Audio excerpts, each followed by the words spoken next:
नमस्कार दोस्तों, bankers point में आप सभी का बहुत बहुत स्वागत है। आईबीपीएस आरआरबी पीओ क्लर्क का हमारा एग्जाम आने वाला है, तो इसके अंदर हम लोगों ने रीजनिंग का पेपर सॉल्व कर लिया था। क्वांट का पेपर आज सॉल्व करेंगे, पेपर 1 है। इसके बाद में अगर और पेपर आएंगे तो 2 3 ये क्रमांक बढ़ते चले जाएंगे। तो आज क्वांट के जो भी 40 क्वेश्चन आरआरबी पीओ के अंदर पिछले साल आए हुए हैं वो आज हम लोग देखने वाले हैं। ये जो पेपर है ना, कलर के यहाँ पे लिखा हुआ है, लेकिन पेपर ये पीओ का है। ठीक है, आरआरबी पीओ का पेपर है मैथ्स का। तो एक छोटी सी जानकारी आगे बढ़ने से पहले बताना चाहता हूँ कि अगर आप IBPS clerk, IBPS RRB PO clerk की अगर आप तैयारी करना चाहते हैं तो हमारे लाइव बैचेज, हमारी जो एप्लीकेशन है बैंकर्स पॉइंट 2.0, इसके ऊपर चल रहे हैं। आप गूगल प्ले स्टोर से जाकर इसको डाउनलोड कर सकते हैं और जिस भी कोर्स में जैसे भी आप तैयारी करना चाहते हो उस कोर्स में इनरोल कर सकते हैं। कोई समस्या अगर आती है तो आप इन नंबर्स के ऊपर कॉन्टेक्ट कर सकते हैं। ठीक है, ये कुछ बैच की एक्स्ट्रा जानकारी है। ठीक है, जो आपको एप्लीकेशन पे मिल जाएगी। जब भी मैं कोई टॉपिक पढ़ाता हूँ तो उसके जो क्लास नोट्स के पीडीएफ होते हैं वो इस टेलीग्राम ग्रुप के ऊपर अपलोड होते हैं। ठीक है, तो ये स्कैन करके टेलीग्राम ग्रुप पे जा सकते हैं, या फिर आप लोग अंशुल सर सर्च के भी टेलीग्राम ग्रुप ज्वाइन कर सकते हैं। वहाँ पे ये पेपर भी आपको मिल जाएगा ऐसा कैसा पीडीएफ के फॉर्मेट में विद सॉल्यूशन, और बाकी जो क्लास नोट्स है क्लासेस के वो भी मिल जाएंगे। तो सबसे पहले ये रोंग वन सीरीज आई हुई है, तो रोंग वन सीरीज देखेंगे। नंबर सीरीज जो टॉपिक है ना, कई लोगों को लगता है कि सर नंबर सीरीज रोंग वन आउट आ जाएगी तो पता नहीं क्या ही हो जाएगा। मैं आपको सीधी सी बात बताता हूँ, आप इस पेपर में भी देखना 5 में से 3 क्वेश्चन डिफरेंस की नंबर सीरीज होती है। आप जाके मेरा लेक्चर देखना नंबर सीरीज वाला, मैंने सिंपल ये बताया कि डिफरेंस की सीरीज डिफरेंस निकालते चले जाओ, निकल जाएगी। देखना तो 5 में से 3 तो वही होती है। आपको डिफरेंस निकालते चलना है, अपने आप पता लग जाएगा। 2 डिफरेंस गलत होंगे, उसके बीच का नंबर गलत होगा। अगर सिर्फ पहला डिफरेंस ही गलत होगा तो पहला नंबर गलत होगा। अगर सिर्फ लास्ट डिफरेंस गलत होगा तो लास्ट नंबर ही गलत होगा। ये कॉन्सेप्ट है, डिटेल में पढ़ना है तो आप पर्टिकुलर लेक्चर आपको देखना पड़ेगा नंबर सीरीज का। चलो आ जाओ, यहाँ पर देखते हैं। सॉरी, ये जो डिफरेंस है इसका 33 है। यहाँ पर अगर डिफरेंस निकालते हैं तो 49 और 17, 56 66 हो गया डिफरेंस। यहाँ अगर डिफरेंस निकालते, अगर ये 317 होता तो 100 होता, लेकिन ये 200 316 एक कम है तो 99 का डिफरेंस होगा। यहाँ देखते हैं। ठीक है, 16 से 45 कितने जोड़ने पे आ जाएगा? ठीक है, तो 29 जोड़ने पे 45 आ जाएगा, तो 129 जोड़ेंगे यहाँ पर। ठीक है, 129 का डिफरेंस होगा। यहाँ आ जाओ, 613 तक जाना है अपने को, तो ये 45 है, 55 और 13 कितना आएगा? 55 और 13 68 आएगा, और 100 और प्लस होगा उसमें क्योंकि 600 तक जा रहे हैं, तो 168 हो जाएगा। और यहाँ से अगर अपन डिफरेंस निकालते हैं, अगर ये 813 होता तो 200 का डिफरेंस होता। ठीक है, तो यहाँ ये 811 तो 200 से 2 कम कर दो तो 198 का डिफरेंस है। एक चीज समझना, यहाँ से आप लोग देखना स्टार्ट करो, कुछ समझ में आ रहा है? यहाँ से समझ में मुझे ये आ रहा है कि ये तो 33 का मल्टीपल आता जा रहा है। 66 99 आता जा रहा है कि नहीं आता जा रहा है? 33 का मल्टीपल आता जा रहा है, और साथ में क्या होता चला जा रहा है? प्लस होता चला जा रहा है। तो 33 66 99। ठीक है, फिर यहाँ पर क्या आना चाहिए था? 132 आना चाहिए था कि नहीं आना चाहिए था? फिर यहाँ पर जो 5 बार मल्टीपल होता उसके अंदर 165 आना चाहिए था कि नहीं आना चाहिए था? 165 में अगर 33 जोड़ूंगा तो 198, ये तो सही है। यानी कि ये वाला डिफरेंस और ये वाला डिफरेंस गलत है मेरा, तो इसके बीच का नंबर गलत होगा, तो नंबर जो गलत होगा वो 445 होगा। बहुत ही सिंपल और सरल सा तरीका है। 2 डिफरेंस गलत, उसके बीच का नंबर गलत, बहुत ही आराम से टाइम लिमिट के अंदर निकाल सकते हो आप लोग। बस बशर्त बात यह है कि आपको पता होना चाहिए कि डिफरेंस गलत, 2 डिफरेंस गलत है, उसके बीच का नंबर गलत है। ठीक है, और लॉजिक अपने आप 2 3 डिफरेंस को देखोगे तो समझ में आ जाएगा। अगर मान लो यहां से समझ में नहीं आता तो एक बार और डिफरेंस निकाल देते, वहां से समझ में आ जाता। ठीक है, चलो नेक्स्ट क्वेश्चन के ऊपर चलते हैं भाई। चलो नेक्स्ट क्वेश्चन आ जाओ। यहाँ भी अच्छा, ये कैसे पता लगेगा कि डिफरेंस ही निकालना है? ये मैंने बेसिक के लेक्चर में बताया, लेकिन यहाँ भी बता देता हूँ कि आप लोगों का देखो नंबर धीरे धीरे बढ़ रहा है। 118 51, तो मल्टीप्लाई क्या ही करोगे? 1 2 3, अगर डबल ट्रिपल 4 गुना ऐसे कुछ दिखे तभी तो मल्टीप्लाई करूं मैं। तो यहाँ तो मल्टीप्लाई कुछ दिख ही नहीं रहा। ठीक है, सेम टू सेम कहानी यहाँ पर है, यहाँ भी मल्टीप्लाई कुछ नहीं दिख रहा, इसका मतलब डिफरेंस होगा। ठीक है, तो डिफरेंस यहाँ से मैंने निकालना स्टार्ट किया, तो 3 का डिफरेंस, फिर ये 2 का डिफरेंस, फिर ये 5 का डिफरेंस। ठीक है, फिर ये 7 का डिफरेंस, फिर ये 11 का डिफरेंस, और उसके बाद में 13 का डिफरेंस। कुछ देख के समझ में आ रहा है क्या आप लोगों को? कुछ समझ में नहीं आया सर, यहाँ तक तो शुरू में तो नहीं आ रहा, 3 के बाद 2 आ गई, यहाँ समझ में आ रहा 5 7, सर फिर 9 तो आया ही नहीं, अरे नहीं 5 7 फिर 11 फिर 13, प्राइम नंबर की सीरीज बन रही है। तो ये आप लोगों को मतलब पता होना चाहिए प्राइम नंबर की सीरीज क्या होती है, 2 3 5 7 11 13 17 ऐसे। तो 5 7 11 13 को देख के आपको फील आना चाहिए कि सर प्राइम नंबर की सीरीज है, तो पीछे प्राइम नंबर की सीरीज होनी चाहिए थी, यानी कि यहाँ 3 होना चाहिए था, यहाँ 2 होना चाहिए था, यानी ये दोनों के दोनों डिफरेंस गलत है, तो भाई साहब बीच वाला नंबर गलत होगा। तो जो गलत नंबर होगा वो 21 होगा। सही क्या आएगा क्या नहीं आएगा उससे अपने को कोई लेना देना नहीं है, ठीक है। नेक्स्ट क्वेश्चन के ऊपर आ जाते हैं, आ जाओ भाई। अब देखो नेक्स्ट क्वेश्चन, देखो शुरू में तो क्या ही मल्टीपल हो, लेकिन लास्ट में 3396 तक नंबर जा रहा है, इसका मतलब यहाँ पर कुछ ना कुछ मल्टीप्लाई का जरूर चक्कर चल रहा होगा, ठीक है। जब भी मल्टीप्लाई की सीरीज होती है ना, तो हमेशा ध्यान रखो लास्ट के 2 नंबर पकड़ने, शुरू वाले क्यों नहीं पकड़ते? शुरू वाले देखो छोटे छोटे नंबर्स होते हैं, ठीक है। तो जब आपके छोटे छोटे नंबर होते हैं ना, तो उसमें लॉजिक बहुत सारे लग जाते हैं। जैसे ये 2 से 2 बार मल्टीप्लाई करके 1 माइनस कर दो तो 3 आ जाएगा, 2 को 1 बार मल्टीप्लाई करके 1 जोड़ो तो 3 आ जाएगा, बहुत सारे लॉजिक लग जाते हैं यहाँ पर। लेकिन जो बड़ा नंबर होता है जो लास्ट में आता है ना, उसमें ऐसा नहीं होता। तो लास्ट के नंबर से अपन लोग स्टार्ट करते हैं। तो लास्ट के नंबर में आपको सोचना कैसे, वो ध्यान से सुनना मेरी बात। सोचना ऐसे होता है कि ये 560 को किससे मल्टीप्लाई करूं कि 3396 के बिल्कुल पास आ जाएगा। ये 500 के आसपास है, ये 500 के आसपास, वो 3000 से बड़ा है कुछ, वो ये 500 से थोड़ा बड़ा है। तो लगभग एक अंदाजा लगा 5 6 के 30 6 बार। तो इसे एक बार अंदाजा लगाते हैं कि 6 बार मल्टीप्लाई कर लूं, 6 बार मल्टीप्लाई करूंगा तो 500 को 6 से करूंगा तो कितना आएगा, 3000 आएगा, और 60 को 6 से करूंगा तो 360 आएगा, ठीक है। 6000 3000 प्लस 360, ठीक है, 3360 आ गया, ठीक है। अब इसके अंदर में अगर प्लस करना चाहूं तो यहां पर 36 प्लस होगा तब जाके ये आए, ठीक है। अब इसके पीछे वाले पे आते हैं, ये सर ये तो 5 से मल्टीप्लाई होके सीधा सीधा ही 560 आ गया, तो ये भी गड़बड़ है मामला यहाँ पर, ठीक है। तो यहाँ है और यहाँ में तो कुछ समझ में नहीं आया, इसको देखते हैं सर। ये 4 से अगर मल्टीप्लाई होगा तो 108 बनेगा, फिर इसमें 4 प्लस होगा।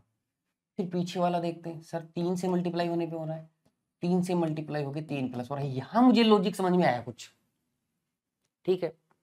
यहाँ मुझे क्या आया, लॉजिक समझ में आया कुछ, कि 4 से मल्टीप्लाई 4 प्लस 112 आ जाएगा। तो 112 तक तो सही है भाई, 4 से मल्टीप्लाई 4 प्लस करके 112 तो आ ही रहा है, तो यहाँ तक सही है। 3 से मल्टीप्लाई 3 प्लस के 27 आ गया। तो यहाँ 2 से मल्टीप्लाई कर 3 2 नीचे, दिमाग में सोच रहे 2 जोड़ा 8 आ गया। 1 से मल्टीप्लाई करूंगा 1 जोड़ा 3 आ गया, तो यहाँ तक तो ठीक है। यहाँ फिर 112 को 5 से मल्टीप्लाई हो रहा है, यहाँ तक तो ठीक ही है।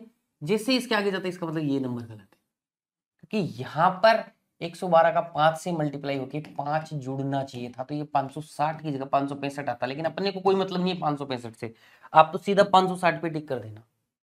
क्यों क्यों 560 पे टिक कर देना है? क्योंकि भाई आपको पता है यहाँ तक तो नंबर सही था, इसके आगे गड़बड़ हो रहा तो यही नंबर गलत होगा। इसके आगे जो 565 है ना, इसको जब आप 6 से मल्टीप्लाई करोगे ना, तो देखो 5 6 का 30 और जुड़ जाएगा इसके अंदर, जो क्योंकि 5 ही बड़ा है ना, तो 3390 आ जाएगा ये, प्लस 6 360, लॉजिक लग ही जाएगा इसमें। तो गलत जो है वो 560 वाला नंबर है, ठीक है। आगे बढ़ते हैं भाई नेक्स्ट प्रश्न के ऊपर। अब यहाँ देखो 8 72 121 157 182 196 200, आपको लगा 8 से 200, लेकिन यहाँ देखो क्या ही मल्टीप्लाई करोगे, यहाँ क्या ही मल्टीप्लाई होगा यहाँ पर। तो ये बिल्कुल भी मल्टीप्लाई की सीरीज नहीं, ये डिफरेंस की सीरीज है। तो फिर से अपना क्या करो, डिफरेंस निकालना चालू कर दो। तो ये क्या होगा, डिफरेंस यहाँ पर 64 का डिफरेंस हो गया ये, ठीक है। अगर इसका डिफरेंस निकालना चाहूँ तो 28 और 21 49 हो जाएगा डिफरेंस। ये कितना हो जाएगा, 57 में से 21 माइनस कर दो तो 56 36 हो जाएगा डिफरेंस। इसमें ये तो देखो प्लस होता जा रहा है, तो यहाँ भी प्लस होगा, तो 5 करूँगा 100 तो ये 25 होगा। यहाँ देखते हैं 182 से 96 अगर हो रहा है तो 14 आएगा ये। यहाँ अगर देख रहे हैं तो ये आएगा 11, ठीक है। सबको देखो, एक फील करो, ऐसे ही सरल से नंबर सीरीज आएंगे एग्जाम के अंदर, टेंशन लेने की जरूरत नहीं आरआरबी के अंदर। बस फील क्या करना है, ये 8 का स्क्वायर है दिख ही रहा है, 7 का स्क्वायर 6 का स्क्वायर 5 का स्क्वायर, इतना लिखने की जरूरत नहीं। तो भाई साहब यहाँ पे 4 का स्क्वायर 16 आना चाहिए था, ठीक है, यहाँ 3 का स्क्वायर 9 आना चाहिए था। दोनों के दोनों डिफरेंस गलत है, इसका मतलब उसके बीच का नंबर गलत है। आपका आंसर आ गया 196। आपको मतलब ही नहीं है क्या है क्या नहीं है। ठीक है, सही क्या आएगा इसकी जगह पे। आपको सिर्फ रोंग वन आउट फाइंड आउट करने से मतलब है। नेक्स्ट आ जाओ, इसमें भी साफ देख लो पता लग रहा है कि डिफरेंस ही निकलेगा। मैं बता रहा हूँ जब रोंग वन आउट नंबर सीरीज आती है तो ज्यादातर सीरीज डिफरेंस की आती है। ठीक है, डिफरेंस निकालते जाओ पता चल जाएगा। इसमें देखो 51 का डिफरेंस है, 51 जोड़ दे 502 आ जाएगा। इसमें यहाँ पर 48 का डिफरेंस है और यहाँ पर 50 और 4 54 का डिफरेंस है। ठीक है, यहाँ अगर फिर से आता हूँ मैं तो यहाँ 51 का डिफरेंस है। यहाँ अगर मैं फिर से आता हूँ तो फिर से 51 का डिफरेंस है, फिर से 51 का डिफरेंस है। समझ आ रहा है कुछ फील हुआ कि भाई साहब सारे डिफरेंस 51 51 51 के ही हैं। यही दो डिफरेंस 51 के नहीं है, ये दो डिफरेंस गलत है तो इसके बीच का नंबर ये वाला गलत होगा। तो जो आंसर होगा आप लोगों का हो जाएगा 550। ठीक है, तो ये हो गई आप लोगों की नंबर सीरीज। ठीक है जी, पांचों की पांचों रॉन्ग बनाओ। अब बताओ हार्ड है क्या, डिफरेंस निकालते चले जाओ। और मैं गारंटीड करता हूँ एक बार मेरा वरदान 2.0 बेच वाला 3 घंटे का वीडियो जाके देख लो नंबर सीरीज का। ठीक है, एक बार कॉन्सेप्ट सीख लो डिफरेंस वाला मल्टीप्लाई वाला, उसके बाद देखो नंबर सीरीज का लॉजिक खुद क्वेश्चन चिल्ला चिल्ला के बताएगा आपको कि ये लॉजिक लगता है मेरे अंदर। ठीक है, अब आ जाते हैं सिंप्लीफिकेशन के क्वेश्चन के ऊपर। देखो सिंप्लीफिकेशन के जो क्वेश्चन है ना, ये आप मान के चलो कि आपको दिमाग में जितनी जल्दी कैलकुलेट करोगे ना आप लोग उतना फायदा है। ठीक है, कई क्वेश्चन आते हैं अप्रोक्सीमेट करने के, तो जैसे 64.98 है तो इसको 65% मानना है, इसको 480 मानना है, इसको 175 मानना है, इसको 350 मानना है, 0.08 0.99 ये सब डराने के लिए नंबर लिखे हुए हैं। ठीक है, साइकोलॉजिकल इफेक्ट पड़ता है, लेकिन अपने कुछ भी नहीं पढ़ना चाहिए। अब आपको देखो इस क्वेश्चन मार्क की वैल्यू निकालनी। ठीक है, तो सबसे पहले आपको ये दिमाग लगाना होगा कि क्वेश्चन मार्क उधर जाएगा और ये सब इधर आएंगे, क्योंकि माइनस का क्वेश्चन मार्क है तो इतना तो पता लगना चाहिए। ठीक है, तो सबसे पहले इधर सोल्व करते हैं इसको। ये 65% है 480 का। ठीक है, 480 का कितना है 65% है। अब 480 का 65% दिमाग से कैसे निकालेंगे बताता हूँ मैं। देखो एक बार साइड में लिख के बताता हूँ। 480 का आपको निकालना है 65%, तो इसका जो 10% है वो कितना है 48 है। तो 60% निकालेंगे 48 गुणा 6 प्लस 5% इस 48 का आधा हो जाएगा प्लस 24। ये आंसर है। ठीक है, अब ये सब चीजें आपको दिमाग में करनी है। ज्यादा से ज्यादा अगर लिखना चाहो तो कैसे लिखोगे, इस 480 का 65% निकालना है तो आप सीधा लिखो कि भाई 65 का सबसे पहले 480 का 10% 48 होगा। सबसे पहले मैं 60% निकाल लेता हूँ, फिर 24 प्लस कर लूंगा इसे।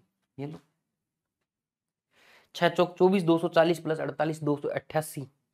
ठीक है, 288 और ये 312 बन जाएगा। कितना बना 312। ऐसे ही सोल्व करना है आपको एग्जाम में भी, ऐसे ही काट पीट के 312। अब आपको पता है 312 बन गया, इससे कोई मतलब नहीं। इस क्वेश्चन मार्क को उधर ले जाओ फेंक दो, बात खत्म। अब ये 350 इधर आएगा तो ये माइनस का बनेगा, तो आप 175 में इसको दिमाग में माइनस कर दो। तो बताओ माइनस का 175 बनेगा कि नहीं बनेगा। ये 350 माइनस का 175 बनेगा तो माइनस 175 यहाँ करना है बस। 25 और 12 37 यानी 137 आंसर आएगा। इतना ही लिखना है बस अपने को एग्जाम में, बस सोचने का खेल है पूरा का पूरा। जैसे मैंने प्रोसेस बताया ना वो दिमाग के अंदर सेकंडों के अंदर हो जाता है अगर आपकी प्रैक्टिस है तो। नेक्स्ट आ जाओ, देखो ऐसे सरल सरल क्वेश्चन आएंगे, बताओ यही करेंगे। ये पावर में जो क्वेश्चन मार्क होता है ना, जब भी आपको पावर में क्वेश्चन मार्क, जैसे 4 का पावर क्वेश्चन मार्क दे रखा है तो ये मान के चलो आपको सबको 4 की पावर में कन्वर्ट कर लेना है, अपने आप पता लग जाएगा। ठीक है, अब देखो बहुत सरल है, पेन भी टिकाने की जरूरत नहीं। आपको पता है 16 का ये क्या है पावर 1/4 एक तरीके से है। ये जो अंडर रूट के अंदर होता है ना ये होता है क्यूब रूट। ठीक है, ये होता है स्क्वायर रूट, ये लिखा नहीं होता 2 बस, लेकिन होता है ये। ठीक है, ये 4 लिखा है मतलब पावर 1/4। 16 की पावर 1/4 करेंगे, सबको पता है कितना आना है 2 आना है, तो दिमाग में सोच लेंगे 2 इधर मल्टीप्लाई कर दो तो ये क्या आना है 4 आना है। ठीक है, ये 4 का स्क्वायर है कि नहीं है। ठीक है, ये क्या है 4 का स्क्वायर है, इधर 16 का स्क्वायर है ना, तो 4 के स्क्वायर का स्क्वायर है। तो आप ऐसे सोचो क्या ये 4 की पावर 4 बनेगा कि नहीं बनेगा, और इधर ये 4 बनेगा तो एक पावर कट जाएगी, 4 की पावर क्यूब, तो question mark is equal to 3। अब ये सब दिमाग में होना चाहिए, इसमें लिखने वाला कुछ भी नहीं था, सेकंड्स में आना चाहिए। दोबारा बताता हूँ, आपको पता चला 16 की पावर 1/4 2 बनेगा, 2 इधर आएगा 4 बनेगा, इधर 4 का स्क्वायर 16 को 4 का स्क्वायर मान लेते हैं, नहीं पावर 4 की पावर 4 बन रही है, एक पावर इधर 4 से कट जाएगी, 3 बची, question mark is equal to 3। ऐसे सोचना है। अब मैं करके बता देता हूँ, देखो 4 की पावर क्वेश्चन मार्क थी, इधर ये जो 2 था ना नीचे वाला 16, ये इधर ले आऊंगा, उधर देखो 4 के स्क्वायर का स्क्वायर है, एक तरीके से 4 की पावर 4 बन जाएगी ये, इधर ये जो 4 था इससे पावर 1 कम होगी 3 बन जाएगी, तो question mark is equal to 3। Next आ जाओ भाई, ठीक है। अब यहाँ पर एक क्यूब दिया गया, ये देखो क्यूब व्यूब के बड़े यूज होते हैं एग्जाम के अंदर, ठीक है। तो ये 8 का क्यूब है, तो आपको पता होना चाहिए 8 के क्यूब की वैल्यू 512 है, बस। अब अपने को यहाँ से क्वेश्चन मार्क निकालना, ठीक है। अब किसी को 512 पता है तो ठीक है, ठीक है ना। तो 512 में ये 4 का भाग जाएगा कि नहीं जाएगा इधर, ठीक है।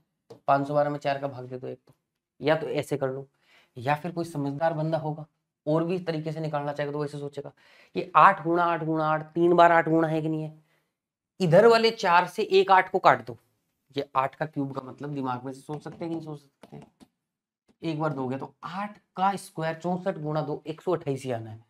तो मैं अगर सीधा समझदार स्टूडेंट होगा तो वो सीधा सीधा इस 4 को इधर डिवाइड करने के बाद में सीधा सोच लेगा कि यहाँ आना है 128, सीधा 128 लिखना है, बस इतना ही लिखना है अपने को। अब देखो क्वेश्चन मार्क इधर है, तो ये उधर जाके माइनस होगा, इसमें से 120 माइनस करना है, आंसर आएगा 8। बताओ सेकंड्स का क्वेश्चन है कि नहीं है, अगर सोच सही डायरेक्शन में ले तो सेकंड्स में होगा क्वेश्चन। नेक्स्ट क्वेश्चन के ऊपर आ जाते हैं। अब आ जाओ भाई, देखो 40, सबसे पहले देखो इस क्वेश्चन मार्क तो और दूसरे सोल्व करते हैं, ठीक है। ये 40% है किसका, 250 का, 10% कितना होगा 250 का 25, तो 40% 100 होगा, तो दिमाग में सोच लिया तो 100 होना है, 100 उधर जाके माइनस होना है, तो बराबर में 8 बचना है, बचना है कि नहीं बचना है। इधर 144 डिवाइड बाई क्वेश्चन मार्क, इसका मतलब क्वेश्चन मार्क तो इधर चला जाएगा, और 144 में 8 का भाग दे दो, यही आंसर है। 8 एकम 8, 8 रोटी 64, 18 आंसर आ गया। इतना सरल क्वेश्चन आते हैं, अगर जल्दी से दिमाग में सोच पाओगे तो फटाफट। अब देखो नेक्स्ट क्वेश्चन में क्या बोल रहा है क्वेश्चन, ये दिया क्वेश्चन मार्क के साथ परसेंटेज दिया हुआ है, तो उधर का कुछ सोल्व करते हैं, ठीक है। यहाँ पे है आपका 28 का स्क्वायर, ये है 364, तो पहले तो इसी को सोल्व कर देते हैं, ठीक है। सबको पता है 28 का स्क्वायर होगा 784, और ये होगा 364, 364 जाके 784 में से माइनस बनेगा तो ये 420 बचेगा, कितना बचेगा 420, यानी कि ये और ये सोल्व होके 420 हो। अब इधर क्वेश्चन मार्क करना है, ठीक है। तो यहां से क्वेश्चन मार्क यहाँ रख लेंगे, परसेंटेज का जो नीचे वाला 100 आएगा वो ऊपर चला जाएगा, और ये 1050 नीचे आ जाएगा, बस दिमाग में सोचना है इसे, ठीक है। अब आ जाओ 50 से ही काट देते हैं भाई, ये 21 बार कटेगा, ये 2 बार कटेगा, 21 दूनी 42, ये 20 आ जाएगा, आंसर आ जाएगा 40, ऑप्शन डी, ठीक है। सरल सा क्वेश्चन है। अब आ जाओ देखो क्वाड्रेटिक इक्वेशन पे 5 नंबर ही आती है। अब इस क्वेश्चन को कई बच्चे सोल्व करेंगे, इसकी वो निकालेंगे कि सर इसके अंदर क्या फैक्टर होंगे क्या नहीं होंगे। देखो समझदारी की बात होती है, अगर कांस्टेंट टर्म दोनों माइनस है तो सीधा आंसर करेंगे can not determined, option A, बस बात खत्म। लॉजिक क्या है इसका बेसिक वाली वीडियो में जाके देख लेना, बिल्कुल लॉजिकल चीज होती है। इसका एक रूट प्लस आता है एक माइनस आता है, इसका भी एक प्लस माइनस आता है, तो इसका प्लस वाला इसके माइनस से बड़ा है, इसका प्लस वाला इसके माइनस से बड़ा है, तो रिलेशन डिफाइन ही नहीं हो पाता है, ठीक है। तो सिंपल सी बात है, 1 सेकंड का क्वेश्चन है इसका, इसकी जगह अगले क्वेश्चन के अंदर अपन समय दे देंगे, ठीक है। अब यहाँ आ जाओ, देखो क्वाड्रेटिक कैसे निकालते हैं, एक्स स्क्वायर कॉन्स्टेंट को करते हैं 12 आ गया, ठीक है।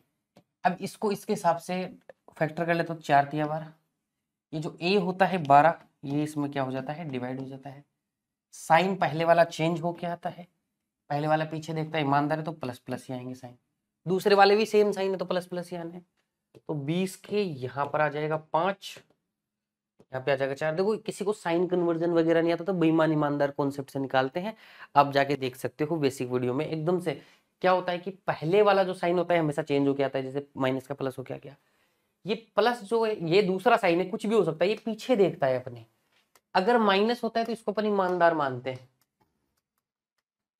ठीक है, और प्लस को अपन बेईमान मानते हैं। तो अगर पीछे की साइड में ईमानदार होगा तो ये खुद को एज इट इज रख लेगा दूसरा साइन, अगर बेईमान होगा तो बदल लेगा, तो माइनस ईमानदार तो बदलेगा नहीं, एज इट इज हो जाएगा। सेम टू सेम यहाँ हो गया 20 और 20, तो ये आ जाएगा आपका 1/3, ये आ जाएगा आपका 1/4, यानी 0.33, 0.25, ये 1/4 आएगा यानी 0.25, 1/5 आएगा यानी कि 0.2। ठीक है जी। अब अगर अपन लोग कंपैरिजन करते हैं, 0.33 लिखता हूँ सीधा, इस पूरे नंबर का इन दोनों नंबर के साथ कौन करना होता है। ठीक है, बताओ 0.33 0.25 और 0.20 दोनों से बड़ा है कि नहीं है। ये 0.25 इस 0.25 के तो बराबर है, और वो 0.20 से बड़ा है कि नहीं है, तो बड़ा और बराबर हो गया, x greater than equal to y का रिलेशन है। नेक्स्ट क्वेश्चन के ऊपर आ जाते हैं। यहां देखो, सबसे पहले तो ये क्यूब के बारे में के साथ में एक चीज और बता देता हूँ।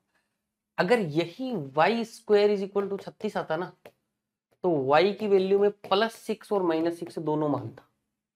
इतने ध्यान में रखना ना, उसी हिसाब से क्वेश्चन का क्या होगा आप लोगों का, मतलब आंसर आएगा। प्लस माइनस दोनों होते हैं, क्यूब में एक ही आंसर आता है, प्लस होगा तो प्लस आएगा, माइनस होगा तो माइनस आएगा। ठीक है,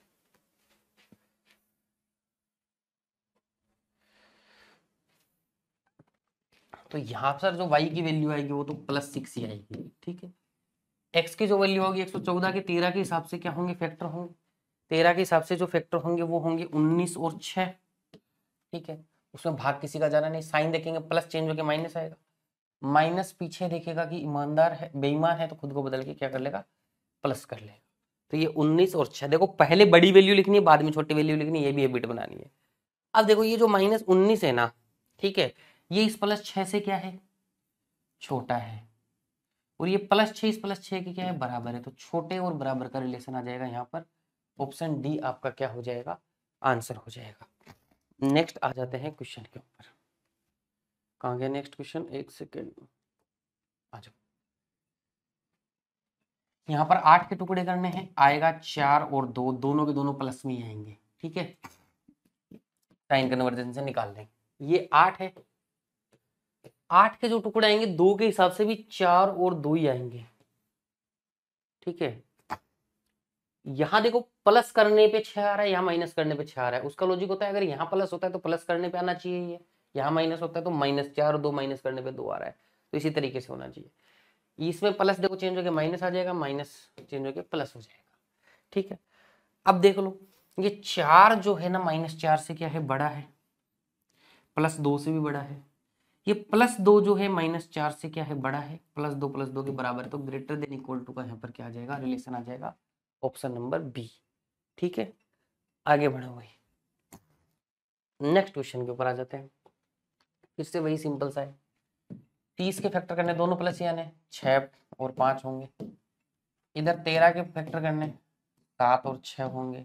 ठीक है, ये 6 7 से क्या है, छोटा है, 6 6 के क्या है, बराबर है, 5 7 से भी छोटा है, 6 से भी छोटा है, तो छोटा और बराबर का क्या आएगा, रिलेशन आएगा, यानी कि x less than equal to y का आपका रिलेशन आ जाएगा, ऑप्शन नंबर डी आंसर हो जाएगा।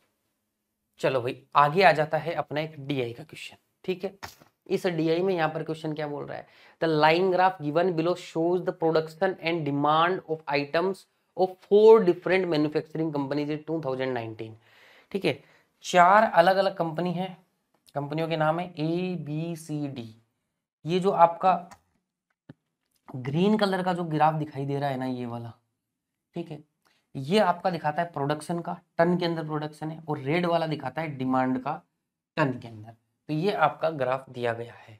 ठीक है, ये ग्राफ की जानकारी होगी। अब इसके बाद में आ जाएंगे अपन नेक्स्ट क्वेश्चन। देखो क्वेश्चन क्या बोल रहा है, if 80% of total demand of company A की 80% डिमांड, तो कंपनी ए की डिमांड कितनी है, यहाँ पर रेड वाला डिमांड का ग्राफ है, ये प्रोडक्शन का है ग्रीन वाला। ठीक है, तो 2000 है, 2000 का 80% मतलब 1600 की बात कर रहा है, निकाल दिए मैंने यहीं पर। And 20% of total demand of company B, company B कहाँ है भाई, ये रही, 3500 है इसकी डिमांड, इसका 20% की बात कर रहा है, तो जैसे बात कर रहा है वैल्यू लिखते चले जाओ। 3500 की 20% कितनी होगी, 10% 350, तो 20% 700, तो 700 हो गई। Total demand of company B did not deliver at the last time, मतलब इतनी डिमांड जो है ना वस्तुओं की वो लास्ट टाइम पे डिलीवर नहीं होती है। Then find the difference between the items did not deliver at the last time, तो दोनों का लास्ट टाइम में जो आइटम डिलीवर नहीं उसका डिफरेंस पूछा, तो कितना है डिफरेंस, 900, तो आंसर क्या आ जाएगा, 900 आ जाएगा। ठीक है, नेक्स्ट आ जाओ। If non demanded item of company C were handed to company D, ठीक है, कंपनी सी का नॉन डिमांडेबल दो आइटम था, तो कंपनी सी देखो इतना इसमें प्रोडक्शन था और इतना इसमें डिमांड थी। तो मुझे एक बात हो, मान लो मैं ये पेन बनाता हूं, मैंने 3000 पेन बना दिए और 2500 की डिमांड है मार्केट में, मेरे से 2500 के ऑर्डर आ रहे हैं, तो 500 जो पेन पड़े हैं वो नॉन डिमांडेड ऑर्डर हैं कि नहीं है, नॉन डिमांडेड ऑर्डर ही है। ठीक है, तो नॉन डिमांडेड ऑर्डर कितने हो गए, वो 500 हो गए जो बात कर रहा है, were handed over to company D, company D को दे देंगे ये। ठीक है, and these items and it added these items in its demand item, और कंपनी डी इन आइटम्स को डिमांड आइटम में जोड़ देगी। डिमांड आइटम इनके कितने हैं, 4000, तो जोड़ देगी 4000 के अंदर, तो कितने हो जाएंगे, 4000 और 4500 हो जाएंगे टोटल डिमांड। ठीक है, यही पूछा है, आगे देखना।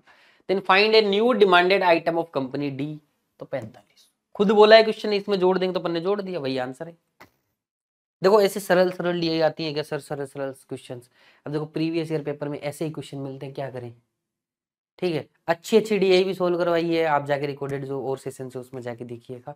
ठीक है, जो एग्जाम में भी आ सकती हैं, ये भी एग्जाम में आती है ऐसी भी, तो जैसा जो पेपर का टेस्ट रहता है उसी हिसाब से मैं करवा रहा हूँ क्वेश्चन। ठीक है, आगे अच्छी डीआई और करानी, इसमें पेपर में देखना अर्थमेटिक के क्वेश्चन बहुत अच्छे अच्छे आए हुए हैं। ठीक है, तो अलग अलग पेपर के अंदर अलग अलग क्वेश्चन, कुछ किसी न किसी शिफ्ट में हो जाता है, कहीं अर्थमेटिक हार्ड हो गए, डीआई सिंपल हो जाता है, कहीं डीआई मॉडरेट हो गए, तो वो उसी हिसाब का होता है। तो यहाँ इस पेपर में मुझे ये डीआई में कोई दम नहीं लगा, मतलब ऐसी सिंपल सी डीआई लगी, लेकिन फिर भी पेपर है, सोल्व कराना है, इसलिए करा रहे हैं। If production of items of company C increase by 30%, ठीक है, कंपनी सी का जो प्रोडक्शन है ना वो 30% से इंक्रीज हो जाएगा। तो कंपनी सी का प्रोडक्शन कितना है भाई, 3000 है, 30% से करोगे, 3000 का 30% 900, तो कितना हो जाएगा बढ़ा के, 3900 हो जाएगा।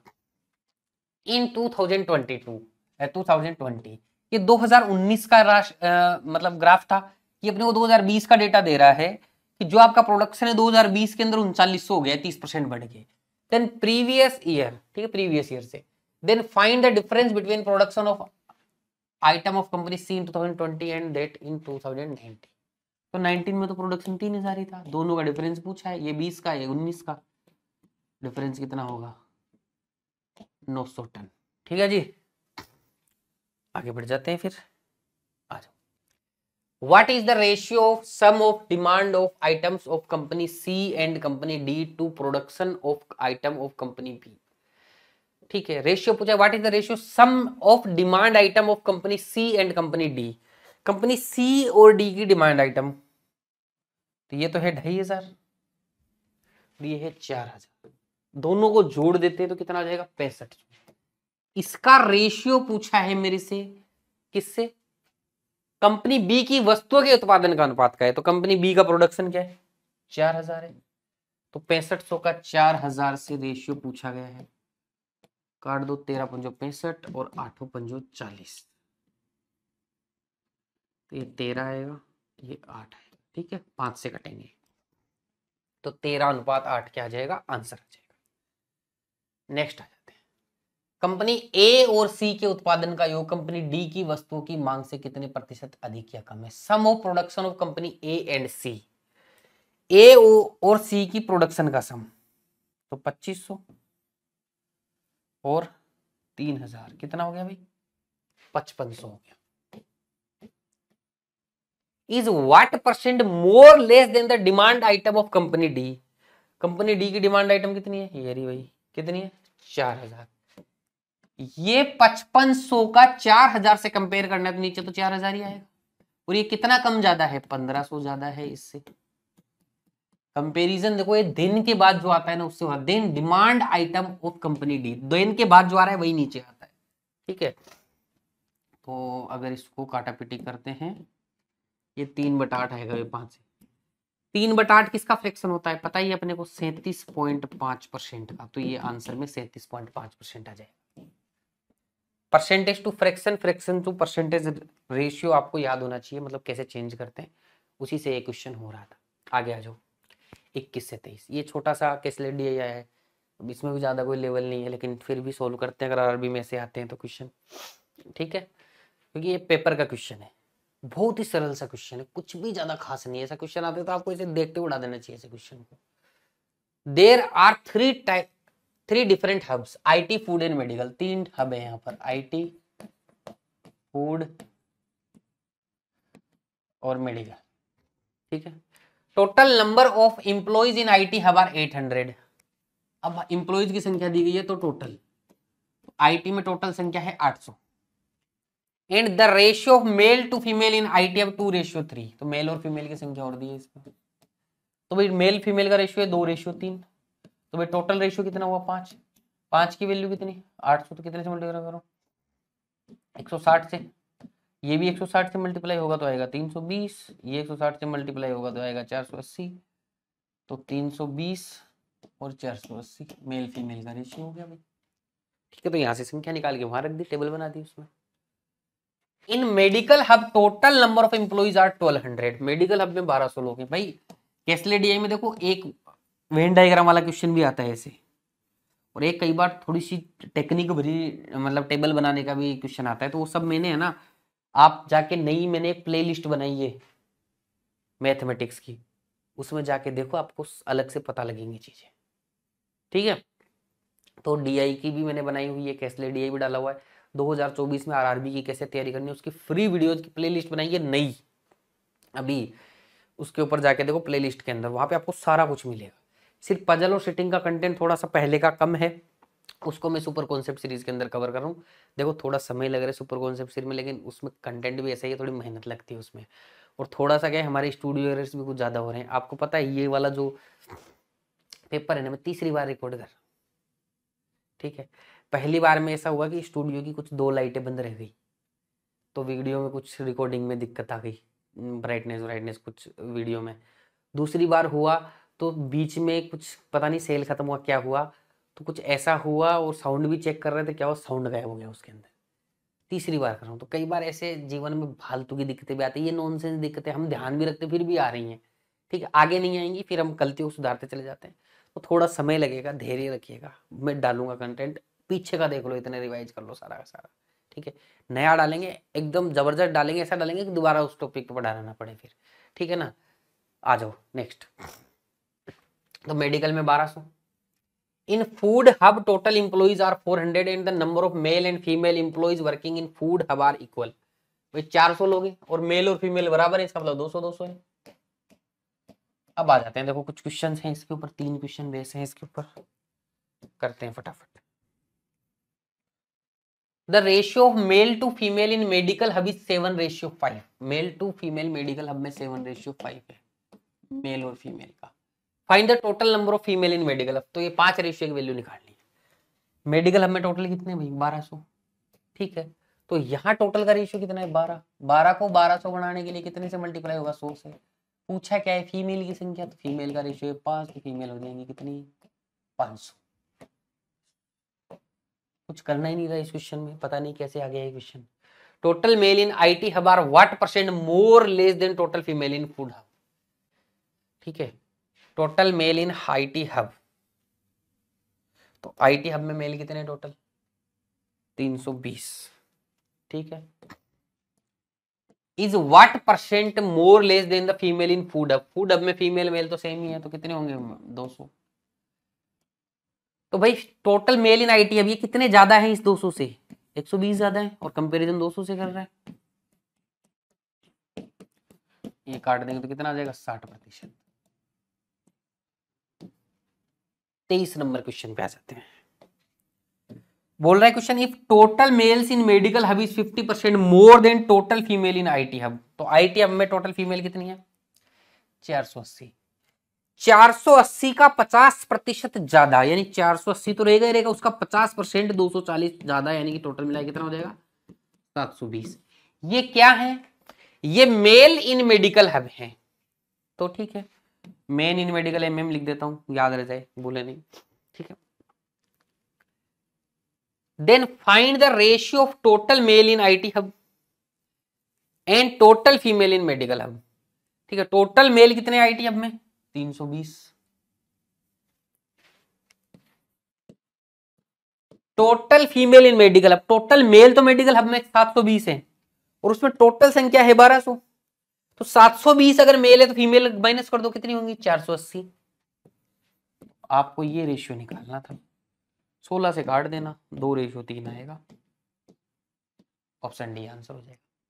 ठीक है, चलो अब आ जाओ नेक्स्ट क्वेश्चन पे।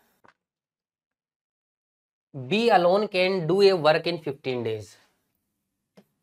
बी अकेला किसी काम को कितने दिन में कर सकता है, 15 दिन में कर सकता है। While A B C together can do the same work in 5 days. और ए बी सी तीनों मिलके 5 दिन में कर सकते हैं। ठीक है, अब बोल रहा है A alone takes 8 days less than C to complete the same work, then in how many days C can complete 3/4 of the same work.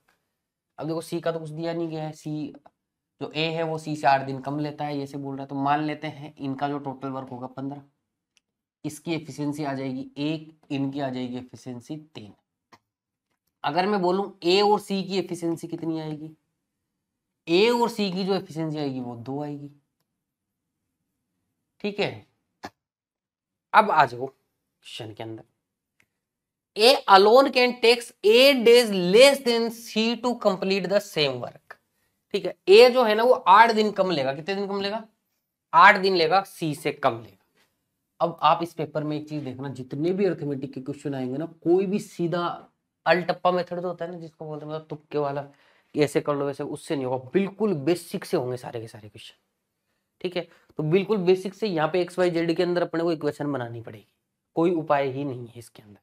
ठीक है, चलो आ जाओ, तब ए और सी की जो टोटल मिला के एफिशिएंसी वो कितनी है 2 है ना। अब उधर से आ जाओ, A alone takes 8 days less than C to complete the same work.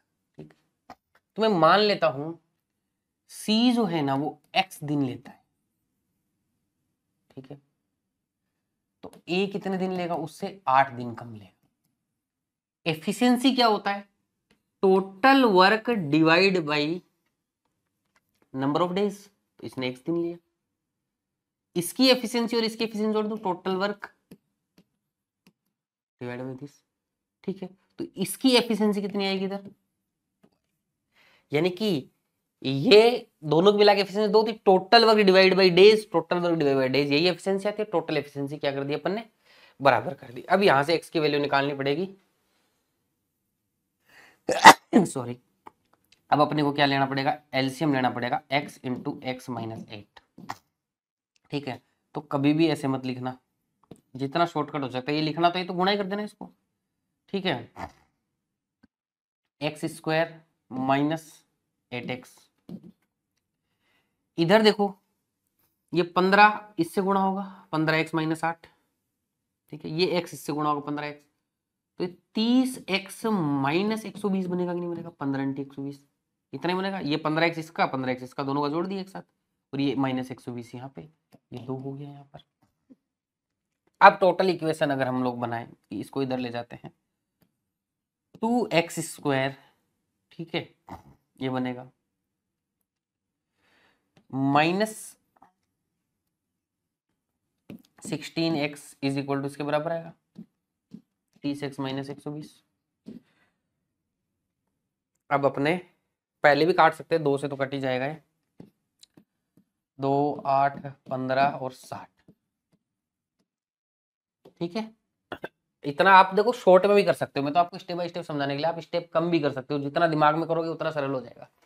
ठीक है, क्वेश्चन अब हो जाएगा यहाँ से एक्स स्क्वायर, ये माइनस का 8x है, इधर से 15x माइनस का इधर आएगा तो माइनस 23x। ठीक है, ये 60 इधर से आएगा तो प्लस हो जाएगा, यहां से x की वैल्यू एलसीएम लेके क्वाड्रेटिक के कॉन्सेप्ट के हिसाब से निकालेंगे तो कितनी आएगी? 20 या 60 होता है, 20 और 3 आएगी, दोनों प्लस आएगी। अब मुझे बताओ क्या 3 वैल्यू हो सकती है इसकी? नहीं, 3 माइनस 8 माइनस 5 डेज आ जाएंगे, इसलिए 3 वैल्यू हो ही नहीं सकती। तो x की जो वैल्यू आएगी वो कितनी आएगी? 20 आएगी। ठीक है, तो यहां तक मुझे उम्मीद है सबको समझ में आ गया होगा। ठीक है, अब अगले पेज पे थोड़ा सा जो बच गया यहाँ पे सोल्व कर लेंगे जो थोड़ा सा बच गया। ठीक है, अब अपने को सी के दिन आ गए और ए के दिन भी आ गए। अब क्वेश्चन ऐसे पूछा है, in how many days C can complete 3/4 of the same work. तो सी अकेला इस कार्य को कितने दिन में करता है? 20 दिन में करता है। सी की एफिशिएंसी कितनी होगी? टोटल वर्क डिवाइड बाई, यहां करते हैं, देखो सी की एफिशिएंसी होगी 15/20 सॉरी, यानी 3/4। सी की एफिशिएंसी इतनी होगी। अब सी इस काम को कितने दिन में करेगा? इसका 3/4 कितने दिन में करेगा? तो काम का 3/4 कर देंगे। Total work divide by efficiency days आ जाएगा, एफिशिएंसी फिर से 3/4 है, 3/4 काट जाएगा, आंसर क्या आएगा? 15 डेज। तो ऑप्शन ए आंसर आ जाएगा। ठीक है जी, चलो आगे बढ़ते हैं। A man invested ₹12,500 at 10% per annum for 2 years on compound interest। ठीक है, 12,500 रुपए 10% पर एनएम की रेट से 2 साल के लिए कंपाउंड इंटरेस्ट के हिसाब से स्कीम के अंदर इन्वेस्ट कर देगा।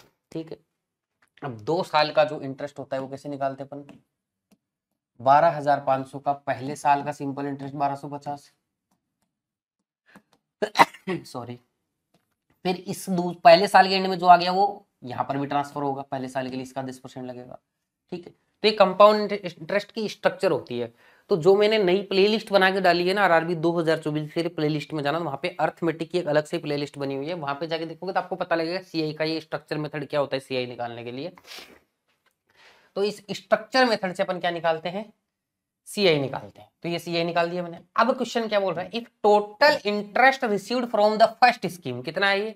2500, 2625 हो गया ना, ये 2500 और ये 125, 2625 रुपए हो। Invested into A second scheme at 20% per annum for 2 years on simple interest. अब सिंपल इंटरेस्ट हर साल का सेम होता है, एक साल का 20% बोल रहे हैं, 2 साल का 40%, यानी कि इस पे जो सिंपल इंटरेस्ट मिलेगा वो कितना मिलेगा? 40% मिलेगा। तो इसका 40% यहां मिलेगा अपने। फिर there find the total interest received by man from second scheme. तो सेकंड स्कीम के ऊपर कितना मिला है? यही ब्याज मिला है। फर्स्ट जो स्कीम थी उसका ब्याज इस पे लगाया गया, तो 40% निकाल देंगे इसका। ठीक है जी, चलो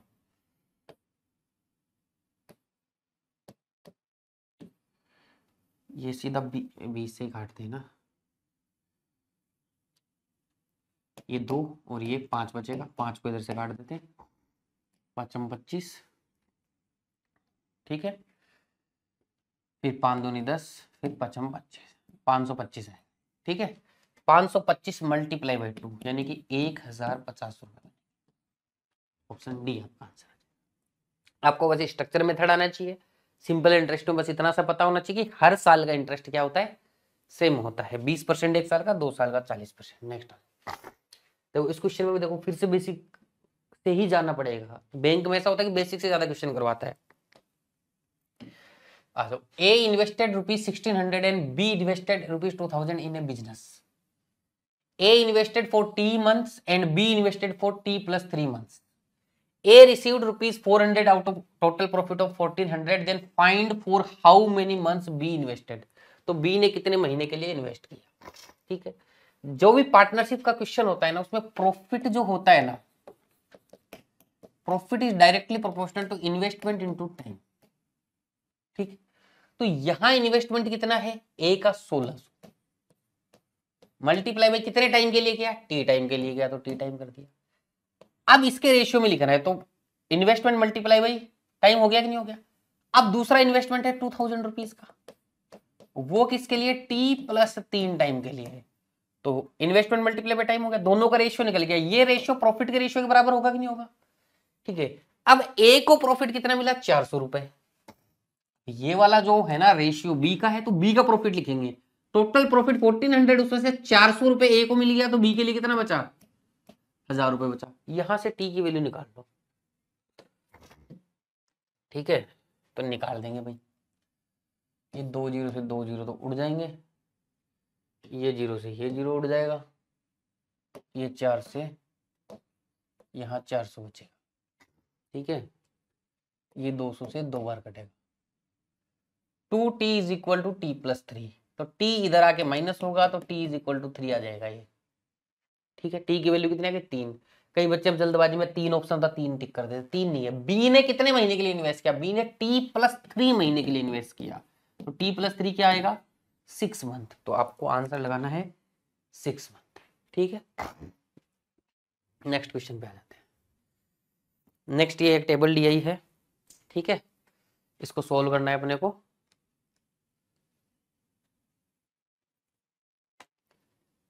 The following table shows the total number of students in 5 different colleges and percentage of master student in college, ठीक है। तो 5 अलग अलग कॉलेज के अंदर है ना कुल छात्र है, और मास्टर्स के अंदर जो छात्र हैं उसका किया है, ठीक है।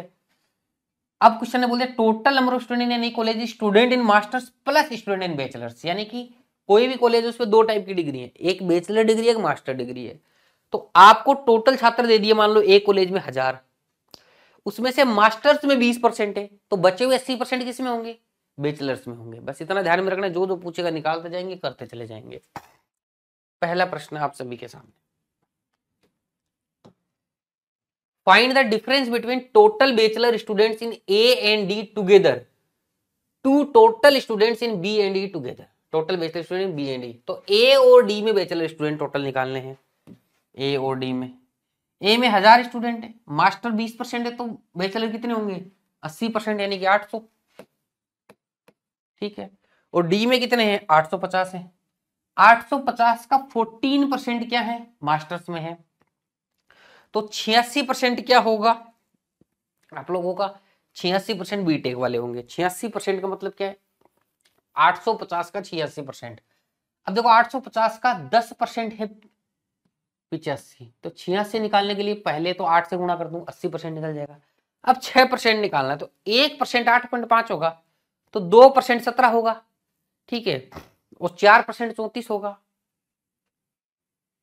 और 6% कितना होगा? 51 होगा, ठीक है। तो प्लस 51 ये है 8 × 64 यानी 640 प्लस 40 यानी 640 प्लस 40 यानी कि 680 प्लस 51 यानी 771, ये हो गया। तो इधर वाला जो फंडा है तो ये निकल गया, ऐसे कैलकुलेट करना। बी और ई में कुल स्नातक छात्रों के बीच अंतर बताओ। अब बी और ई बताओ, बी और ई का देखना है। बी में 1250 हैं लोग, 30% लोग क्या हैं? मास्टर्स में है, तो 70% क्या होंगे? बीटेक में होंगे। तो 125 × 7 25 175 प्लस 700 यानी कि 875, तो ये हो गया। ई में देखो 1400 छात्र हैं, 37.5% क्या है? मास्टर से, तो 62.5% क्या होंगे? बीटेक वाले होंगे। 62.5% का फ्रैक्शन में क्या होता है? 5/8, तो सीधा वही लिखेंगे अपन, वहीं से पता लग जाएगा अपने को, ठीक है। 8 से काट दीजिएगा, 8 एकम 8, 6 बचा, 8 7 56 और 8 5 40, 175 × 5, ठीक है। 17 5 85 यानी 850 प्लस 25 यानी 875। फिर से इन दोनों का डिफरेंस बताना था अपने, तो ये तो हो जाएगा 1750, ये हो जाएगा 1531, कर दो डिफरेंस। 19 तो ये हो गया, और 200, तो 219 आना चाहिए। ऑप्शन बी आंसर आ जाएगा 219। देखो भाई क्या बोल रहा है question, if the ratio of number of male to female bachelor student in college C 7:8, male to female कितने हैं? 7:8 है। किसमें? कॉलेज सी में बैचलर स्टूडेंट्स की। यहाँ बैचलर कितने होंगे कॉलेज सी में? देखो 1500 टोटल है, उसमें से 15% मास्टर्स में है, 15%, तो बैचलर में कितने होंगे? 85%। तो 1% की वैल्यू यहाँ 15 है, तो 85% की 15 × 85, ठीक है। अब यहाँ देखो टोटल कितना है, ये 15, तो इनको अलग अलग अगर अपने को बांटना है तो कितने से मल्टीप्लाई करोगे, 15 गुणा 85 बनाने के लिए 15 को 85 से, तो इसको मल्टीप्लाई करके लिखने की जरूरत नहीं है, टाइम खराब करने की कोई जरूरत नहीं है अपने को, ठीक है। तो जब तक कोई चीज नेसेसरी ना हो, सिंपल हो, तब तक मल्टीप्लाई मत किया करो, ऐसे ही लिखा और ऐसे ही क्या पता काम चल जाए अपना, ठीक है। अब इसको मल्टीप्लाई करके लिखते हैं, फिर सोचते कितने से गुणा करते, तो ये तो दिख ही रहा है साफ साफ। अब क्वेश्चन ने आगे क्या पूछा, क्या है, find the number of female bachelor student of college C is what percent, female bachelor student of college C, तो कॉलेज सी की फीमेल कितनी है, 8 को भी 85 से गुणा करना पड़ेगा। अब गुणा करने की भी कोई जरूरत नहीं है, 8 गुणा 85 लिख दो तुम तो सीधा सीधा। ये total number of student college C का कितना प्रतिशत है, तो ये 1500 का कितना प्रतिशत है, तो गुणा 100 कर देंगे भाई, यहां से ये कट गया, अब कट गया, तो 5 दिया 15, ये 17 आ जाएगा।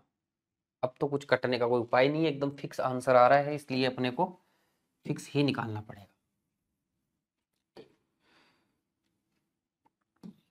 136 आ जाएगा, नीचे आ जाएगा 3, 3 चौक 12, बचा कितना है 1, 3 पंजो 15, 45 सही 1/3 प्रतिशत, यानी कि ऑप्शन सी आपका क्या आ जाएगा, आंसर आ जाएगा। नेक्स्ट आ जाओ भाई,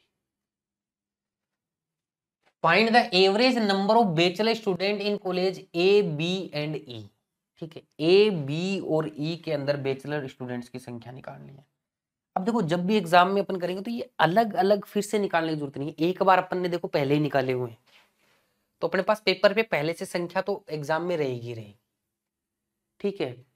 ए और डी में कुल छात्रों की स्नातक संख्या, तो ए की अपनी 800 पहले से निकाली हुई, ठीक है। बी की अपनी 875 निकाली हुई है, ई की अपनी 875 निकाली हुई है, तो 875, 875 और 800 ये तीन संख्याएं अपनी पहले से ही निकाली हुई है, तो 800 प्लस 875 प्लस 875, ये सेम संख्या पहले से निकाली, अपने को बस 3 का भाग देना है जोड़, तो 8 या 2400 प्लस 150, ये 2550 है, 3 का भाग दे दो, 3 8 24, 3 5 15, 0, 850 आंसर है, ठीक है भाई। अब देखो इस क्वेश्चन में क्या बोल रहा है, if 42.6/7% of masters student of college D got scholarship, ठीक है। तो डी के मास्टर्स में कितने स्टूडेंट हैं, 850 का 14%। अब देखो वैसे अगर 14% निकाला था, निकाल देंगे, 2% की वैल्यू यहाँ पर कितनी आएगी, 17 आएगी, तो 17 को 7 से मल्टीप्लाई कर दो, 119 आ जाएगा। तो वैसे करना चाहो तो वैसे भी कर सकते हो, लेकिन अगर कोई ऐसी चीज है कैलकुलेट नहीं करना था तो ऐसे ही लिख दो, बाद में हो जाएगा अपने आप कैलकुलेट। 14% है 850 का, तो ऐसे ही लिख दो। इतने लोगों को क्या मिलेगी, इतने लोगों को मास्टर डिग्री है, इतने लोगों के पास में, उसमें से इतने लोगों को स्कॉलरशिप मिली है। तो पूछा है who didn't got scholarship, find the number of master student of college D who didn't got scholarship, तो जिनको स्कॉलरशिप नहीं मिली हो। आप बताओ, सबसे पहले तो इसको फ्रैक्शन में बदलते हैं, तो 7 चौक 280 प्लस 14 294, अच्छा 300/7 बनेगा ये, परसेंटेज इसका हटाएंगे तो नीचे 100 आ जाएगा, तो फ्रैक्शन बनेगा 3/7। 3/7 फ्रैक्शन वाले लोगों को स्कॉलरशिप मिलेगी, जो नहीं मिलने वालों को 1 में से माइनस कर दो, 100 में से इस परसेंटेज को माइनस करते थोड़ी तकलीफ ज्यादा होती है, यहाँ एकदम से सिंपल है, ठीक है। दिमाग में भी कर सकते थे कि 4/7 यहाँ में, तो इसके 4/7 लोगों को क्या नहीं मिलेगी, स्कॉलरशिप नहीं मिलेगी, बस सिंपल एक लाइन में लिख दिया। तो ये काटना देखो आसान हो गया, 7 दूनी 14, 1 0 से 1 0 कट जाएगा, ये 17 आ जाएगा, ठीक है। 5 से काटेंगे 2 आएगा, 2 इससे काट देंगे, 17 दूनी 34 और 68 आ जाएगा, ठीक है। तो ऑप्शन ई आंसर हो जाएगा। अब आ जाओ नेक्स्ट क्वेश्चन पे, number of masters student in college B and C together is what percent more less than that in college A, ठीक है। कॉलेज बी और सी में प्राण-स्नातक छात्रों की कुल संख्या कॉलेज ए के छात्रों की संख्या से कितने प्रतिशत अधिक या कम है, ठीक है। तो कॉलेज कौन सा, बी और सी का बोला है,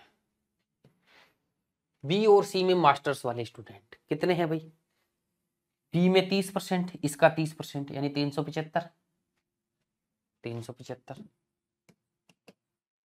इसमें आएगा 15 गुणा 15, क्योंकि 15 1% की वैल्यू 15, तो 15% कितने 225। तो ये टोटल कितने हो जाएंगे 600। इस 600 का अपने से क्या पूछा है, परसेंटेज पूछा है।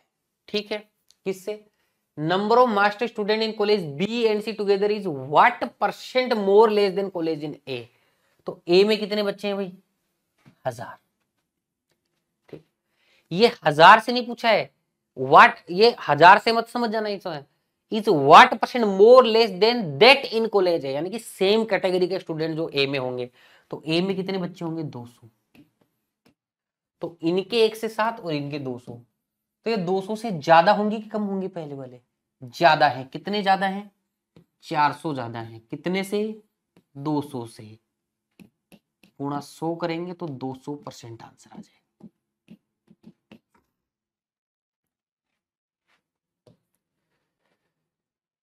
एक ए हिंदी में चेंज कर लेना थोड़ा सा समझने, परा स्नातक, ठीक है, ऐसे लिख लेना।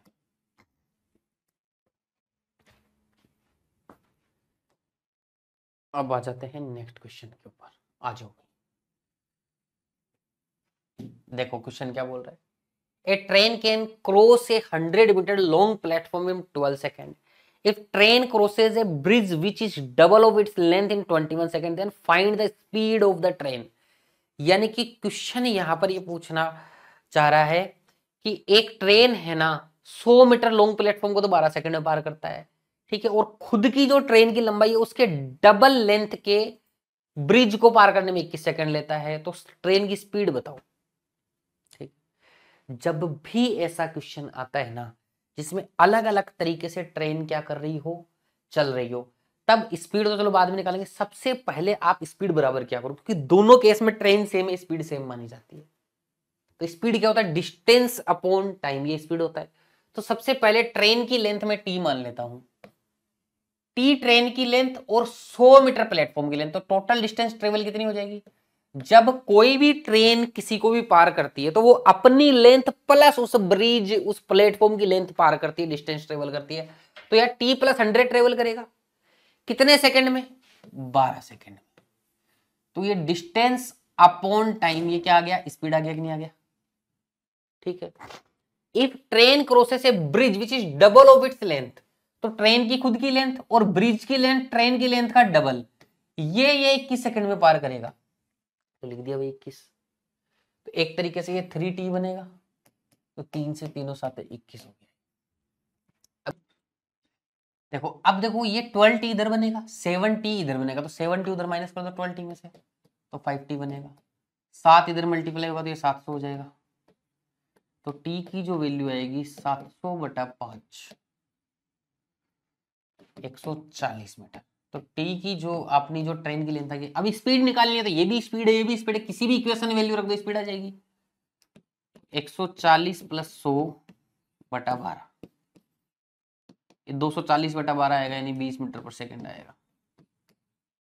ये आपका आंसर हो जाएगा स्पीड, ऑप्शन डी। तो दो चीजें ध्यान रखनी है, ट्रेन की लेंथ प्लस ट्रेन जो भी चीज को पार कर रही है, चाहे वो प्लेटफॉर्म हो ब्रिज हो, उस दोनों को मिला के डिस्टेंस ट्रेवल करता है और स्पीड बराबर करनी होती है। ठीक है भाई, बेसिक अगर किसी को सीखने हैं तो पूरे लेक्चर देखने पड़ेंगे आपको कंप्लीट वाले प्लेलिस्ट में जाके। ए shopkeeper marked up the price of an article by 40% above cost price. तो मान लेते हैं भाई कॉस्ट प्राइस 100 रुपए थी, मार्क्ड प्राइस MRP उससे 40% ऊपर, 140 रुपए रख दी गई।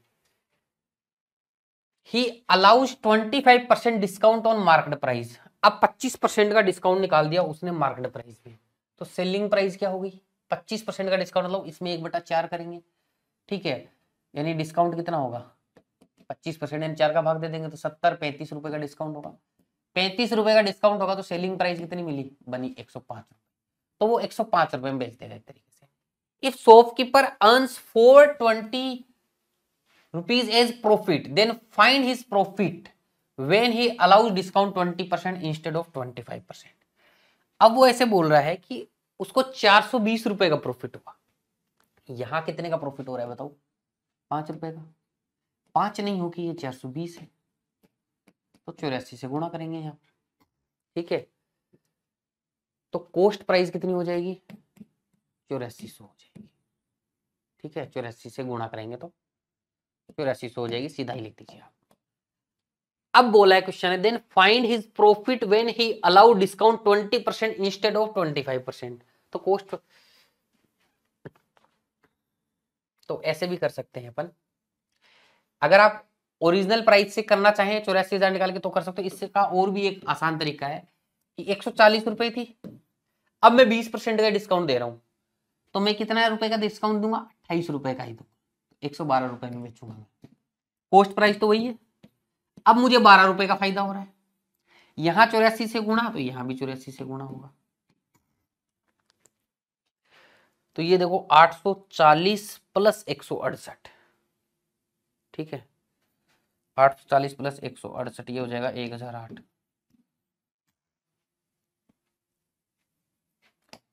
ऑप्शन डी आंसर हो जाएगा। ठीक है, अगर आप कॉस्ट प्राइस करके फिर एमआरपी करके ओरिजिनल वैल्यू से निकालोगे तो थोड़ा टाइम ज्यादा लग जाएगा। ठीक है जी, आगे बढ़ते हैं। In an election only 2 candidates participate and candidate P got 50% less votes than Q. If Q got 200 votes less, then there would be have been a tie. Find the total number of votes they polled. देखो simple सी बात है, मान लो 2 candidate थे A और B, ठीक है, अच्छा P और Q नाम दे ही रखे अपने को, तो P और Q है 2 candidate. P got 50% less votes than Q. अगर Q को 100 मिलेंगे तो P को 50% उससे कम मिलेंगे। ठीक है, if Q got 200 votes less, ठीक है, then there would have been a tie. अब यहां देखो टाई कैसे हो सकता था, Q को 25 वोट कम मिल जाए, यहां से मैं 25 माइनस कर दूं तो ये भी 75 हो जाएगा, और इधर ये 25 जाएंगे तो ये 75 हो जाएगा। तो 25 वोट मिलने पे टाई हो रहा है, लेकिन क्वेश्चन क्या बोल रहा है, 200 वोट मिलने पे टाई हो रहा है, तो कितने से मल्टीप्लाई, 8 से multiply. Find the total number of votes in polled, तो पोल्ड वोट तो 150 ही है, तो उसको भी 8 से गुणा कर देंगे, 1200 आ जाएंगे। ठीक है भाई, तो सिंपल बस आपको क्या करना होता है, अपने हिसाब से निकाल लो, लास्ट में रियल वैल्यू के साथ कंपैरिजन कर दो, बस यही फंडा लगाते हैं अपन, 1% 1 रेशियो मेथड लगाते हैं पूरा का पूरा। नेक्स्ट आ जाओ भाई, एज का क्वेश्चन है। The ratio P's age 4 year hence to Q's age 2 year ago is 4:5। तो P की एज P मान रहा हूं, Q की एज Q मान रहा हूं, इक्वेशन बनानी पड़ेगी इसके अंदर। P's age 4 year hence, P की एज 4 साल बाद, Q's age 2 year ago, Q की एज 2 साल पहले, इनका रेशियो मुझे दे रखा है 4:5। इसके बाद दिया क्वेश्चन है, the average of their age 3 year ago was 23 year। तो 3 साल पहले एवरेज एज 23 थी, तो टोटल कितनी रही होगी, 46। अब 3 साल बाद प्रेजेंट में क्या रहेगी, P और Q तो प्रेजेंट एज है ना, इसमें 6 जोड़ दो, 3 साल दोनों की जोड़ दो, तो कितना आएगा, 52। तो प्रेजेंट में जो P और Q की जो टोटल एज है वो कितनी है, 52। अब आगे पूछा है find the present age of P की प्रेजेंट एज निकालने, तो इसको और इसको इक्वेशन बना के सोल्व कर सकते हो। थोड़ा सा कम टाइम लगाना चाहो तो यहां से ना Q को रिप्लेस कर दो, Q क्या हो जाएगा, 52 माइनस P हो जाएगा। ये 52 माइनस P Q की जगह यहां रख दो, तो कितना बनेगा, 52 माइनस 2 50, तो 1 बन जाएगा, ये 50 माइनस P। ठीक है, अब देखो ये इधर 5P प्लस का बनेगा, माइनस 4P बनेगा, तो इधर आके प्लस हो जाएगा, तो सीधा जोड़ो 9P बना। इधर देखो 50 को 4 से करूंगा 200 बनेगा, ये 5 चौक 20 बनेगा, इधर आके माइनस होगा 20, तो कितना बनेगा, ये 180 बनेगा काट पीट के। तो P की वैल्यू कितनी आ जाएगी, 20 साल। तो ऑप्शन ई आंसर कर देंगे। ठीक है भाई, चलो फिर आगे बढ़ते हैं। नेक्स्ट क्वेश्चन आ जाओ। The sum of area of a circle and area of a rectangle is equal to 2136 square centimeter. Area बोल दिया सर्कल का और रेक्टेंगल का जोड़ने के बाद कितना है। ठीक है, तो सर्कल का एरिया तो होता है पाई आर स्क्वायर, ठीक है, और क्या है, रेक्टेंगल का होता है लेंथ इनटू ब्रेड्थ, ये जोड़ने के बाद में आ रहा है 2136 स्क्वायर मीटर सेंटीमीटर। ठीक है, if the diameter of the circle is 42 centimeter and the breadth of the rectangle is 30 centimeter. तो डायंगल अगर 42 है तो रेडियस कितनी होगी, आधी होगी उससे 21, तो पाई की वैल्यू 22/7 गुणा 21 गुणा 21, इसकी तो ये आ गया। इसमें बी की वैल्यू अपने को 30 दे दी है, एल की नहीं दी है अभी भी, ठीक है।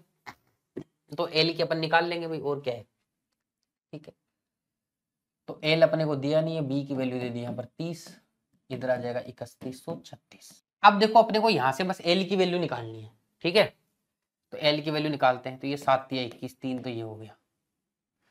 अब देखो अगर काटना चाहे तो सबसे पहले तो 3 से ही काट दो, 10 गुना 3 7 21, 3 एकम 3, 3 दूनी 6।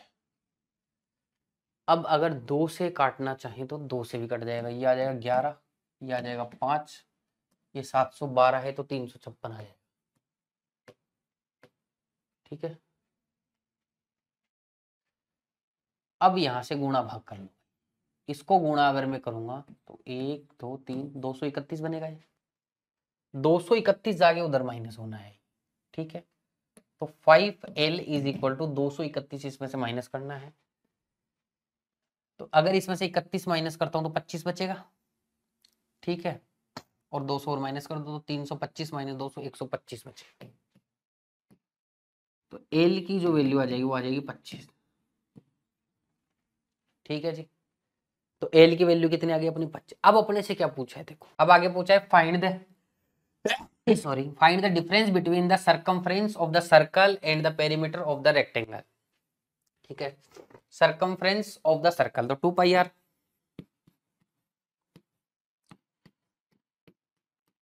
ठीक है, ये तो हो गया सर्कमफ्रेंस। और पेरीमीटर क्या होगा 2 into L plus B, L 25 और बी आपका 30 दे रखा था तो 55 हो जाएगा। इसकी वैल्यू तो आ गई 110, इसकी और देख लो कितनी आएगी, 7 या 21, ये हो गया कितना 66, 66 का डबल कर दो भाई 120 और 12 132। इन दोनों का डिफरेंस पूछा है अपने से तो 22 आ रहा है डिफरेंस। तो कितना आएगा डिफरेंस 22 सेंटीमीटर। आगे चलते हैं। Average of marks scored by Deepak in English Hindi and math is 70 and average marks scored by Deepak in English and math are 73। Average का क्वेश्चन है। 3 सब्जेक्टों के अंदर एवरेज 70 है तो तीनों के अंदर टोटल कितना होगा 210 होगा, ये अंडरस्टूड सी बात है, ठीक है। उसमें आ गया हिंदी इंग्लिश और मैथ, तीनों सब्जेक्टों के टोटल इतने हो गए। अब बोल रहा है average marks scored by Deepak in English and math is 73। English और मैथ में 73 है तो इंग्लिश और मैथ का टोटल कितना होगा उसका डबल कर लो 146, ठीक। तो यहां से हिंदी अकेले के मार्क्स आ जाएंगे कि नहीं आ जाएंगे, इस 210 में से 146 तो इनके, तो हिंदी के कितने बचे 64 मार्क्स बचे भाई, 54 और 10 64 मार्क्स बचे हिंदी के। आगे बोलता है if marks of Deepak in science are 25% more than his marks in Hindi, Hindi से 25% ज्यादा मार्क्स है साइंस के अंदर। इसका अगर 25% निकालो यानी 4 का भाग दे दो, 4 एकम 4 4 6 24 16, तो इससे 16 ज्यादा है किसमें साइंस में। तो साइंस में इसके नंबर कितने हो गए 80 हो गए। Then find the average marks scored by Deepak in these 4 subject, चारों सब्जेक्ट में एवरेज क्या होगा भाई, तीनों का तो ये दे रखा टोटल, अलग अलग की कोई सोचने की जरूरत नहीं है। चौथे का ये हो गया यानी कि 290 हो गया, और चारों का निकालना है 4 का भाग दे दो, ठीक है। तो 4 7 28, 4 दूनी 8, 72 पॉइंट समथिंग आया, 72.5 है, मतलब आगे निकालने की जरूरत नहीं है, ऑप्शन ही दे रखे, ठीक है। नेक्स्ट क्वेश्चन पे आ जाते हैं भाई। A vessel contains 80 liter mixture of water and milk in the ratio 5:3, ठीक। वाटर और मिल्क का रेशियो 5:3 हो गया, और टोटल कितना है 80 लीटर है, तो 10 से मल्टीप्लाई, यानी शुरू में वाटर कितना था 50 और मिल्क कितना था 30। अब देखो आगे क्या बोल रहे हैं, if 20 liter mixture from the vessel is completely replaced with milk, then find the ratio of milk and water in final mixture in the vessel। अब देखो ये 5:3 में मिल्क और वाटर था, वाटर और मिल्क था, ठीक है। अब 20 लीटर इसमें से निकाल लिया तो इसी रेशियो में वाटर निकलेगा, इसी रेशियो में मिल्क निकलेगा, ठीक है। तो टोटल ये 8 है, अब ये 8 नहीं होके टोटल 20 निकल रहा है, 20 मानेंगे इसको, तभी तो पता लगेगा कितना टोटल 20 निकल रहा है, तो इनका अलग अलग कितना होगा। तो कितने से मल्टीप्लाई करेंगे, 2.5 से मल्टीप्लाई होगा, ये भी 2.5 से मल्टीप्लाई होगा, तो ये 12.5 बनेगा, ये 7.5 बनेगा, ठीक है। यानी कि इसमें से वाटर तो 12.5 निकल जाएगा, तो बचेगा कितना, 37.5 बचेगा बस। और मिल्क आपका 7.5 निकल जाएगा और 20 ऐड हो जाएगा, मतलब टोटल मिला के ऐड कितना होगा, 12.5 ऐड होगा, तो ये हो जाएगा 42.5, ठीक है। अब इसको काटापीटी कर लेते हैं भाई थोड़ी सी, पॉइंट से पॉइंट कट जाएगा, 25 से काट देते हैं, 25 से कम 25, 25 पंजो 125, 25 से कम 25, ये 17 बचेगा, 25 संती 125, 15:17। अब देखो यहाँ पर 15:17 नहीं दिख रहा था, अब कई बच्चे सोचे नन ऑफ दीज लगा देते हैं, नहीं, ध्यान से देखो क्वेश्चन ने पूछा गया है, ये वाटर मिल्क का रेशियो निकला है, क्वेश्चन ने पूछा find the ratio of milk to water, दिया वाटर टू मिल्क या पूछ लिया मिल्क टू वाटर कंफ्यूज करने के लिए, तो इसका उल्टा रेशियो होगा आंसर अपना 17:15, ऑप्शन ए आंसर, ठीक है जी। चलो अब देखो 2 क्वेश्चन आपको होमवर्क में ही करने पड़ेंगे, ये भी बेसिक से होंगे सारे क्वेश्चन, ध्यान रखिएगा, क्योंकि थोड़ी सी अब कंटिन्यू क्लास। तो चलो भाई आप लोग क्या करेंगे, ये होमवर्क में करेंगे, 2 क्वेश्चन कमेंट करेंगे इनके आंसर्स, जैसे 39 का आंसर ए आया तो 39 ए, 40 का आंसर सी आया तो 40 सी, इस तरीके से क्वेश्चन आंसर करेंगे। उम्मीद है कि आप सभी लोगों को अच्छे से लेक्चर पसंद आया होगा, कोशिश कर रहा था मैं कि आपको समझ में आए कि भाई कैसे एग्जाम में क्वेश्चन आते हैं, किस टाइप से उनको सॉल्व करते हैं, ठीक है जी। एक रोड मैप देने का प्रयास किया है कि भाई ऐसे क्वेश्चंस आते हैं, तो आप उसी हिसाब से अपना एक माइंड मेकअप बनाओगे, भाई ऐसे अपने को तैयारी करनी है, ठीक है। एक रोड मैप बनाओ अपने दिमाग में, भाई इस तरीके से मेरे को तैयारी करनी है। चलो भाई आज के लिए इतना ही, बहुत बहुत शुक्रिया, धन्यवाद, थैंक यू सो मच।